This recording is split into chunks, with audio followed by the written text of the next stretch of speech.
Selamat malam Umania. Selamat datang lagi di Midnight Live. Apa kabar penonton? Hari ini cerah sekali. Seperti wajah penonton malam ini yang baru gajian.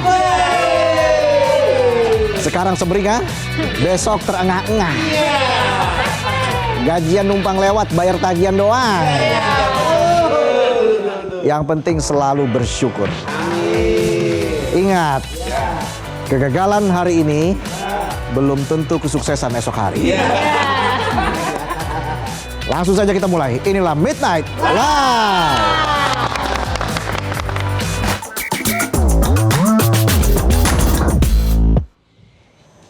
Berita malam ini kita akan bahas soal sebuah paradoks besar dalam soal pajak negara.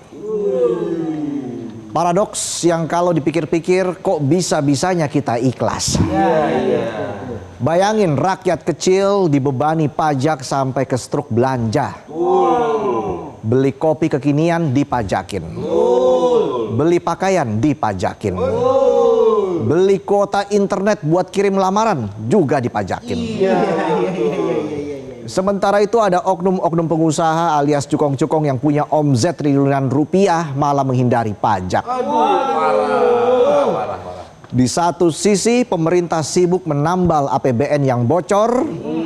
Bukan bocor halus tapi udah bolong-bolong. Bukannya ditambal tapi cuma dipompa doang. Nah parahnya nambalnya pakai setoran pajak receh dari keringat rakyat. Di sisi lain uang negara menguap pelan-pelan. Bukan karena ekonomi dunia lagi demam atau karena bacotnya Donald Trump, tapi karena ada yang pinter ngeles bayar pajak. Jadi negara ini banyak ruginya, gak cuma dari luar tapi juga karena ulah orang nakal di dalam. Bayangin utang luar negeri Indonesia aja udah berapa triliun tuh. Nah, buat bayar utang, pajaknya masih dikemplang. Kalau yang ngemplang recehan mungkin nggak berasa. Lah ini sekali ngemplang triliunan. Ya wajar APBN defisit terus. Dan kali ini kebocoran itu datang dari industri yang selama ini sering curhat ke pemerintah. Yaitu industri tekstil. Industri yang sering teriak-teriak. Kami sedang sekarat, kami butuh insentif, kami terancam tutup. Tapi di saat yang sama ada omzet triliunan rupiah yang gak pernah mampir ke kas negara.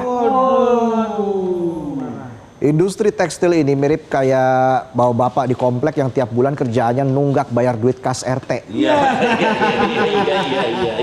Udah waktunya gajian, giliran dimintain setoran, bilangnya saya nggak bisa bayar dulu Pak RT, lagi seret Pak. Pas buka WA story-nya, posting staycation, posting raket padel baru. Susahnya tipu-tipu, bilangnya nggak ada duit, padahal emang dasarnya pelit.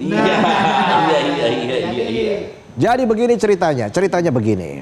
Pusat Pelaporan dan Analisis Transaksi Keuangan PPATK baru saja membongkar temuan dugaan penghindaran pajak di sektor perdagangan tekstil. Omzet yang disembunyikan menembus angka 12,49 triliun rupiah. Modusnya uang ditampung di rekening pribadi atau rekening karyawan, bukan rekening perusahaan. Dalam laporan capaian strategis 2025, PPATK menyebut sepanjang tahun lalu mereka menghasilkan 173 hasil analisis, 4 hasil pemeriksaan, dan 1 informasi strategis sektor fiskal. Nilai transaksinya bukan main-main. Main-main bukan. Angkanya menembus 934 triliun rupiah. 934 triliun rupiah, bos. Kalau penonton yang dapat duit segitu, terus disetor ke ATM, nah itu bahaya. Mungkin tidurnya udah kemiringan. Mimpi kali ya. Praktek penghindaran pajak di sektor tekstil ini jadi salah satu temuan yang paling mencolok. Jadi nggak cuma desas-desus di warung kopi, tapi beneran serius masuk laporan resmi. Tapi di sini ada satu kalimat kunci yang bikin kita bertinggi-tinggi, bertanya-tanya. perusahaan tekstil mana yang terlibat? Nah, itu dia tuh. Karena sampai sekarang PPATK belum juga merinci, nama-namanya masih tersembunyi. Ibarat film, spoiler udah nyebar, tapi tokoh utamanya nggak dimunculin di layar. Penonton cuma ngerti alurnya tapi nggak tahu siapa aktornya. Padahal angka duit dari pengemplangan pajaknya sudah disebut, modusnya sudah diungkap, tapi kenapa nama-namanya masih disimpan rapat-rapat? Apa tuh? Jangan-jangan, jangan-jangan, jangan-jangan, jangan-jangan. Matanya di zoom in, zoom out. Sudah lah ya, mending kita geser ke soal modusnya. Jadi duit 12,49 triliun itu ditransfer ke rekening karyawan. Secara nggak langsung, modus ini nggak cuma soal menghindari pajak, tapi juga menyentuh wilayah tindak pidana pencucian uang alias money laundry. Uang hasil begal pajak masuk ke rekening pribadi dan nggak tercatat sebagai omzet perusahaan. Bagi negara jelas ini mimpi buruk, bagi perusahaan nakal ini surga fiskal. Praktek seperti ini sering disebut sebagai shadow economy atau ekonomi bayangan. Kalau penonton di bawah bayang-bayang atasan. Sekarang pertanyaannya, siapa yang menanggung akibatnya?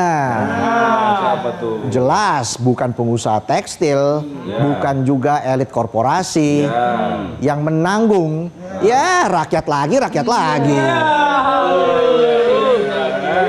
Beli bensin kena pajak, beli gas melon kena pajak, semua dipajakin.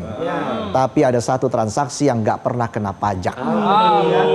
Tahu nggak penonton? Satu transaksi yang nggak pernah kena pajak adalah beli suara pas pemilu.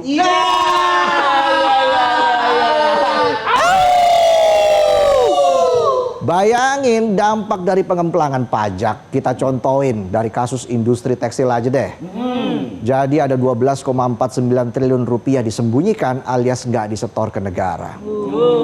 Ini jelas bikin negara kehilangan dana buat bangun sekolah, bangun rumah sakit, kasih subsidi pangan, lalu juga infrastruktur, dan lain-lain. Simpelnya semua pembangunan bisa telat gara-gara kelakuan pengemplang pajak. Pengembangan SDM telat. Pengembangan SDA telat. Bahkan pengangkatan guru honorer jadi ASN aja telat. Beda itu ya. Itu mah bukan gara-gara duit pajak diembat. Tapi gara-gara ada ASN jalur cepat. Jalur SPPG. Gak perlu repot-repot sekolah terus jadi guru. Cukup buka dapur udah jadi ASN. Dulu pas kampanye bilangnya fokus meningkatkan kesejahteraan guru honorer. Lah sekarang fokus buat yang masak makanan. Namanya juga janji kampanye, udah biasa kalau mencela-mencela. Balik lagi soal industri tekstil. Jadi industri tekstil di Indonesia selama bertahun-tahun ini ngeluh mulu. Mereka bilang kalah saing, alasannya macem-macem. Ada yang karena digempur produk impor ilegal.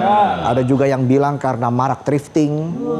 Mereka teriak soal margin tipis, pekerja di PHK, dan kebijakan pajak membuat mereka sekarat.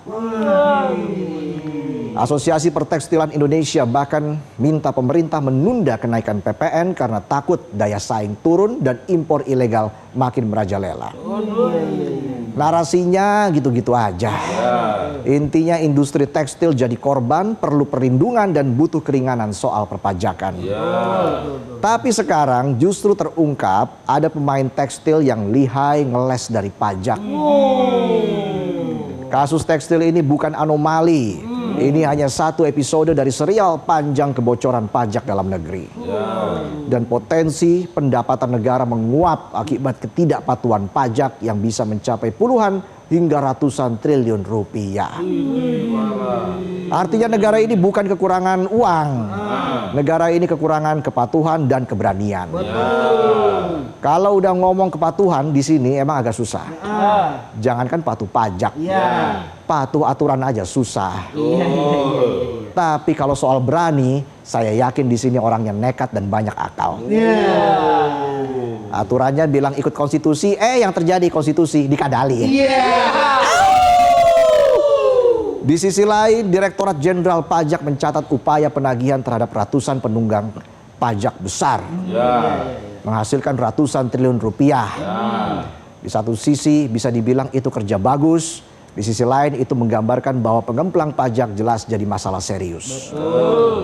Tapi urusan pajak dan pengemplang pajak bukan cuma urusan fiskal, tapi juga soal keadilan sosial. Rakyat jelas nggak asing sama istilah tax amnesty atau pengampunan pajak. Program pengampunan dari pemerintah kepada wajib pajak berupa penghapusan pajak terutang, sanksi administrasi, dan sanksi pidana perpajakan. Nah, program ini memungkinkan wajib pajak melaporkan harta tersembunyi, baik yang tersembunyi di luar negeri, di dalam negeri, di balik batu, di balik batu ada udang, di mana aja dah. Lalu membayar uang tebusan tertentu buat lunasi tunggakan pajak tanpa denda. Tujuannya buat meningkatkan kepatuhan dan penerimaan negara. Di Indonesia, tax amnesty sudah berkali-kali dilakukan sejak zaman Presiden Soekarno sampai Joko Widodo. Di zaman Soekarno, tax amnesty diterapkan sekali pada tahun 1964. Di era Soeharto juga sekali pada tahun 1984. Di era SBY namanya berubah jadi sunset policy. Bedanya sunset policy cuma hapus sanksi denda tanpa mengampuni pokok pajak. Kebijakan ini diterapkan sekali pada akhir 2008 hingga awal 2009. Lalu tax amnesty kembali diterapkan di era Joko Widodo bukan sekali tapi 2 kali. Padahal tax amnesty jilid 1 yang diterapkan pada 2016 banyak dikritik ekonom karena nggak efektif. Forum Indonesia untuk Transparansi Anggaran atau Seknas Fitra saat itu bilang, alih-alih menarik kembali dana WNI di luar negeri, tax amnesty malah menyasar ke wajib pajak dalam negeri dari mulai UMKM sampai pensiunan. Jadi bisa dikatakan jika program ini diberlakukan lagi, maka akan berpotensi nggak efektif dan cenderung memberikan karpet merah bagi pengemplang pajak. Sudah diwanti-wanti, bukannya berhenti, malah bikin lagi. Tax amnesty jilid 2 yang diterapkan tahun 2022. Emang Pak Jokowi ini baik hatinya, baik buat pengusaha. 2 periode, 2 kali tax amnesty. Itu kalau jadi 3 periode bisa 3 kali tax amnesty. Untungnya enggak. Iya apa enggak sih? Kemudian pemerintahan berganti dan sempat ada wacana tax amnesty jilid 3 pada 2025 lalu. Meski banyak yang menolak, tapi nggak sedikit juga yang mendukung. Tapi untungnya Menkeu Purbaya menolak penerapan tax amnesty jilid 3. Ya syukurlah ditolak, karena pengampunan pajak justru bisa jadi hadiah buat tukang ngemplang. Sementara rakyat disuruh nutup pendapatan yang kurang. Itu dia. Udah gajinya kurang buat nutup kebutuhan hidup, masih juga dibebani nutup kekurangan pendapatan negara. Ujung-ujungnya selfie sama KTP. Hobinya penonton itu. Tax amnesty simpelnya gini. Misalnya nih lo jalan-jalan sama gebetan. Terus pas lagi jalan-jalan gebetan lo dijambret. Lo kejar tuh jambretnya. Pas lo kejar jambretnya kejedot portal. Tapi pas lapor ke aparat bukannya jambretnya ditahan, tapi lo yang jadi tersangka. Jadi dejavu saya. Balik lagi soal pengemplang pajak. Jadi ngurusin pengemplang pajak ini nggak gampang. Harus ada sinergi dan kolaborasi yang apik antar lembaga. PPATK nggak bisa kerja sendiri, mereka cuma menganalisis transaksi mencurigakan. Baru ditindak sama Direktorat Jenderal Pajak. Dan kalau ada unsur pidana, itu tugas aparat penegak hukum. Dan masalahnya nggak cuma itu, pengemplang pajak besar seringnya juga punya kuasa, punya pengacara mahal, punya akses politik, bahkan punya backing aparat. Karena itu Kementerian Keuangan pernah bilang bakal menggandeng aparat penegak hukum TNI Polri untuk menindak backingan pengemplang pajak. Ya semoga aja ya pengemplang pajak beneran bisa diberantas. Namanya juga rakyat, meski nggak realistis kita coba optimis. Ibarat pepatah Zimbabwe, hidup ini penuh tantangan. Kalau penuh tentengan, ani-aninya pengemplang pajak deh.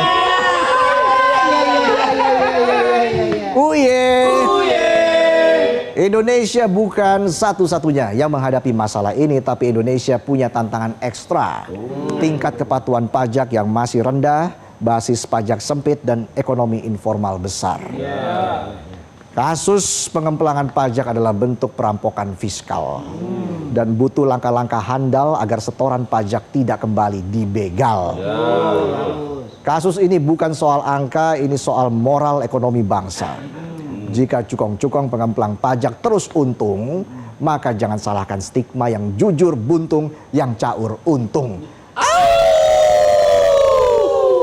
Ingat, pengemplang pajak nggak cuma pelanggar administratif, mereka itu perampok hak publik, perampok masa depan anak-anak bangsa, dan perampok legitimasi negara.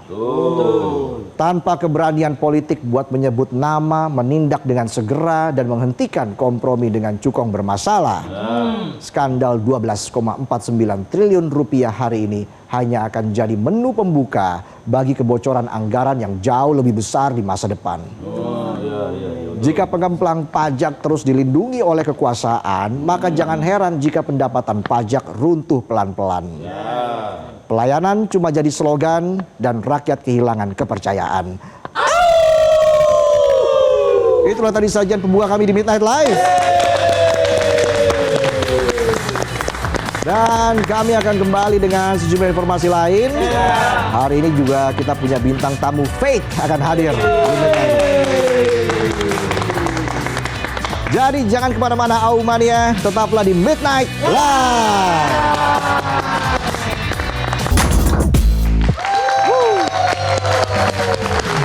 Kembali lagi di Midnight Live dan sudah hadir di studio Midnight Live Faith. Selamat malam Faith. Selamat malam. Apa kabar? Baik, puji Tuhan. Puji Tuhan, dan hari ini kita ajak begadang dulu ya. Iya. Bersama penonton yang cuma 4 orang, tapi selalu meramaikan suasana studio. Kerjaannya kalau nggak hae tepuk tangan. Oke, Faith ini punya single baru, judulnya Di Luar Nalar. Wah, tapi sebelum kita ngobrolin soal single terbarunya dari Faith, kita flashback sedikit ya. Dari awal itu siapa yang mendorong kamu untuk bermusik? Sebenarnya dari awal itu nggak ada yang ngedorong sih, cuma maksudnya menarik aja ya. Iya, ditarik. Rada didorong lah. Ya. Jadi Iya, dulu waktu aku umur 6 tahun itu kakek aku beliin elektrik piano. Terus dari situlah baru kenal musik gitu. Dari situ juga kayak ternyata tahu, oh ternyata aku dulu perfect pitch tuh dari kecil gitu. Kamu seorang perfect pitch? Iya, betul. Jadi kamu tahu kamu itu seorang perfect pitch dari mana? Jadi waktu itu tuh gara-gara aku hafal bunyinya not gitu, misalkan G, oh segini, C semana. Tapi waktu itu aku belum tahu ada istilah perfect pitch, jadi aku kayak nggak pernah ngomong-ngomong ke orang lah, karena orang-orang juga kayaknya waktu itu belum terlalu trending gitu ada istilah perfect pitch. Sampai akhirnya waktu itu ke podcastnya Indra Aziz gitu, terus ditanya kayak kenapa nggak bisa fales atau nggak pernah fales gitu, terus aku bilang aku perfect pitch gitu. Jadi aku tahu ketika aku fales tuh aku aware gitu. Oke. Jadi di situ. Itu bakat ya? Iya, bakat. Oke. Coba tes suara saya gimana? Oh iya, boleh ya? Boleh. Au! Itu dari G ke C. Wih. Tadi au. Dari G ke C ya. Coba penonton. Au! Kalau penonton apa nih nadanya? Apa ya, rada campur-campur ya? Campur sih emang, berantakan emang. Mungkin C ya, campur. C campur ya. Kalau saya G gado-gado. Campur juga. Oh gitu. Iya. Misalnya nih suara gelas nih. Bisa. Bisa juga. Misalnya saya ini ya. Itu C tuh. Oh itu C. Iya itu C. Oke. Iya. Tahu dari mana ya? Nah kakaknya nggak tahu kan, saya bohong atau nggak juga nggak tahu kan. Iya. Nah itu dia. Jadi mungkin penonton kalau yang ada perfect pitch juga boleh didengar kembali. Iya ya, dibohongin nggak percaya. Iya. Keren loh, perfect pitch itu. Jadi kamu sendiri bisa mengenal kalau suara kamu itu fals atau enggak. Iya, gitu betul. Ya. Gimana caranya biar suara saya nggak fals? Latihan kan? Latihan. Udah latihan bertahun-tahun juga masih fals Iya. ini. Harus konsisten berarti. Oh harus konsisten. Bertahun-tahun kan bisa aja setahun sekali gitu kan. Oh iya, iya. Jadi ini harus setahun tiap hari. Iya betul. Tantangannya apa biasanya untuk musisi dalam mengenal suaranya atau ya suaranya bisa tambah merdu dan sebagainya, itu gimana caranya? Kalau mungkin untuk aku tantangannya itu jam terbang kali ya, karena kan dari jam terbang kita bisa lebih semakin mengenal gitu. Kalau ketika under pressure gitu atau lagi deg-degan tuh suara kita bisa berubah. Oke. Jadi gimana caranya kita bisa ngehandle gitu, bisa kontrol waktu ketika kita lagi deg-degan atau misalkan di studio udaranya dingin atau ada yang panas, itu tuh ngefek juga gitu. Jadi jam terbang sih. Menjaga suara tetap clear. Nah itu ada tipsnya nggak dari Faith? Wah, aku jujur bisa dibilang gak terlalu ngejaga ya, karena aku anaknya suka banget gorengan. Oh, jadi tapi sebenarnya itu balik lagi tergantung masing-masing orang ya, karena ada yang sensitif terhadap minyak, ada yang terhadap dairy kayak susu, keju gitu-gitu. Cuma aku bisa dibilang gak terlalu sensitif sih terhadap hal-hal itu. Cuma kalau kalau misalkan dairy lumayan gitu, jadi kayak rada berlendir tenggorokannya gitu. Jadi aku cukup hindarin itu kalau sebelum nyanyi gitu. Iya, penonton juga kalau au itu suaranya merdu kan ya? Merdu banget. Tiap hari nelen biji kedondong. Nah sekarang bahas soal single terbaru kamu, Di Luar Nalar. Iya. Kamu juga ikut menciptakan lagu betul. ini. Saat itu proses kreativitasnya seperti apa dalam menciptakan lagu ini? Jadi waktu itu aku prosesnya aku tuh banyak dengar cerita dari temen aku, banyak yang ada di toxic relationship. Terus aku juga lihat sosmed tuh banyak banget orang yang nge-spill ceritanya mereka pernah di toxic relationship gitu. Jadi aku mengambil POV dari seseorang yang ada di dalam toxic relationship tersebut gitu. Ketika dia melihat pasangannya kok kelakuannya seperti ini ya, kok kayaknya jahat banget gitu. Jadi dia bertanya-tanya kayak apa sih penyebabnya dia bisa jadi orang yang seperti itu, yang toxic gitu. Selalu ada penyebabnya untuk orang bisa jadi toxic itu ya? Ada, pasti ada. Iya. Pasti karena lingkungan. Iya, lingkungan atau mungkin background keluarga juga bisa. Oke. Nah apa yang paling membedakan lagu ini dengan lagu-lagu sebelumnya? Lagu-lagu sebelumnya mungkin lebih lebih nyantai, genrenya juga secara musik juga kalau dibawain lebih groovy, lebih santai. Kalau ini tuh mungkin secara lirik juga lebih rada greget, lebih marah-marah tapi kayak sarkas gitu sih. Oke. Nah kalau bicara soal lagu ini juga seberapa personal cerita di balik Di Luar Nalar ini buat kamu secara pribadi? Personal ya mungkin lumayan kali ya, karena aku banyak dengar cerita sih dari teman-teman aku ya. Jadi aku bisa memposisikan diri aku sebagai teman-teman aku gitu, karena aku yang selama ini yang dengar ceritanya pun aku greget gitu loh. Jadi kayak kok bisa ya cowoknya mereka kayak gini, kok bisa pasangan mereka seperti ini gitu. Karena kan sebelumnya juga kamu punya lagu Memberikan Segalanya. Atau apa ini? Memberikan segalanya. Memberikan Segalanya. Iya. Ini siapa sih ini? Lagu ini bicara soal rasa sakit hati setelah memberikan segalanya. Oh setelah memberikan segalanya itu setelah memberikan semuanya gitu ya. Iya betul. Saya pikir judul lagu. Bukan ya. Jadi jadi kalau dibandingkan dengan lagu-lagu sebelumnya memang genrenya berbeda gitu ya. Nah ketika orang itu memberikan segalanya tapi tidak ditanggapi, waduh itu sakit hati banget ya. Betul. Akan merasa seperti mencintai hanya dari satu sisi. Betul. Nah itu dia. Tapi Kakaknya kalau berpengalaman. Masa lalu lah. Apa arti cinta buat Faith? Wow, deep banget nih. Masa sih? Arti cinta buat aku ketika kita bisa menerima seseorang terlepas kekurangannya. Jadi maksudnya kalau dalam memilih pasangan pun aku juga diajarin gitu kayak harus ada kriterianya, ada checklistnya gitu. Kita mau standarnya seperti apa. Cuma bukan berarti kita harus menemukan seseorang yang benar-benar sempurna tanpa kekurangan gitu sih. Jadi ya kita harus lebih memilah aja sih kayak kekurangan mana yang kita bisa lebih toleransi gitu. Kecuali kalau kekurangannya yang benar-benar udah keterlaluan dan red flag, ya itu ya itu pikir aja lah sendiri. Sering ketemu yang red flag? Ya lumayan. Ya lumayan. Kan anak-anak zaman sekarang ya. Ya, oh gitu ya. Iya gitu. Apalagi dengan meningkatnya teknologi digital Wah, dan iya. sebagainya. Tapi kan untungnya itu lebih memudahkan seorang musisi untuk memperkenalkan lagunya ya. Yes. Kamu lihatnya bagaimana dengan kemajuan teknologi saat ini dalam memasarkan musik? Aku ngelihatnya sangat apa ya, menurut aku bagus banget sih, karena dengan aku mengangkat topik toxic relationship ini, aku juga jadi lebih bisa mengekspos lagu aku terhadap korban-korban toxic relationship gitu kan. Oke. Sekarang aku lihat di medsos juga banyak yang udah mulai speak up, mereka Ya. pernah gini-gini segala macam. Jadi menurut aku lagu ini bisa lebih relate gitu dan lebih dekat dengan orang yang mendengarnya gitu sih. Apakah saat ini kamu sudah menemukan titik kedewasaan dalam bermusik? Kayaknya udah sih. Udah? Tapi titik kedewasaan tuh apa? Maksudnya Iya, dari standarnya apa? segi penulisan, lalu dari segi instrumen, apa kamu sudah menemukan itu? Kalau penulisan mungkin aku belum bisa dibilang dewasa banget ya, karena aku masih cukup baru lah dan aku Ya. masih apa ya, belum sejago penulis-penulis lagu lainnya, tapi ya sampai saat ini pun aku masih dalam proses pembelajaran sih kalau nulis lagu. Nah, untuk musik video di luar nalar, ini pesan apa sih yang ingin disampaikan dari musik video ini?